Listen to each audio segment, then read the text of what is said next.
Cooperate नहीं किया, हंगामा किया, दुर्भाग्यपूर्ण है। आप कैसे देखते हो इस पूरे? दुर्भाग्यपूर्ण तो निश्चित रूप से है, लेकिन हमें ये सत्ता पक्ष का जिम्मेदारी बनती है, सत्ता पक्ष की, कि वो विपक्ष की आवाज़, जो कि जनता की आवाज़ है, उसको सुने और कोई समझौता आए, बीच में बैठ के बात हो।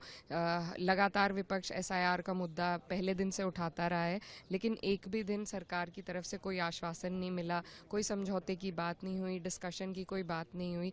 जब इतना बड़ा मुद्दा हमारे सामने है तो और कोई भी मुद्दा इसके सामने फीका पड़ता है। हमारे देश के लोकतंत्र पे हमला है एसआईआर के माध्यम से।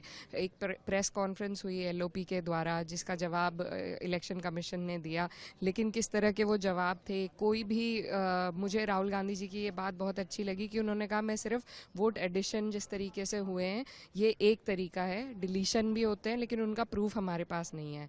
तो सिर्फ जो वो प्रूफ दे सकते थे उस पर उन्होंने जवाब मांगे, एक भी सवाल का जवाब इलेक्शन कमीशन ने नहीं दिया।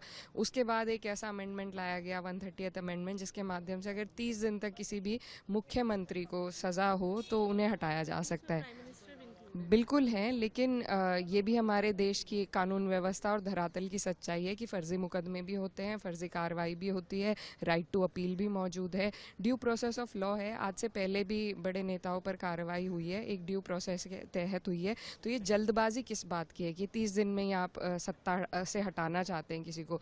ये सिर्फ और सिर्फ तीनों जो चीज़ें हैं, एसआईआर हो, वोट चोरी हो और ये जो अमेंडमेंट है, तीनों एक परियोजना है ये, क्योंकि भाजपा को अपनी सियासी ज़मीन खिसकती दिख रही है।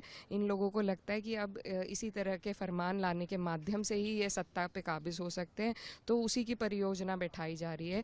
हमारे लोकतंत्र पर हमला किया जा रहा है लगातार। आज बाबा साहब होते तो बहुत उन्हें अफसोस होता ये देखकर कि जिस देश के लिए वो लोग लड़े, जिस देश की आज़ादी के लिए लड़े, आज उस देश को हम कहाँ लेकर जा रहे हैं। ये सिर्फ हम सब के लिए शर्म का वक्त नहीं है, बल्कि विश्व स्तर पर हम लोग शर्मसार हुए हैं। जो मदर ऑफ डेमोक्रेसी कहा जाता था, जिनकी लोग एग्जाम्पल्स देते थे पूरे देश भर में, आज वहाँ पर इस तरीके से लोकतंत्र का गला घोटा जा रहा है। तो ये बहुत अफसोसजनक है और ये लड़ाई सड़क से संसद तक जारी रहेगी। लेकिन एक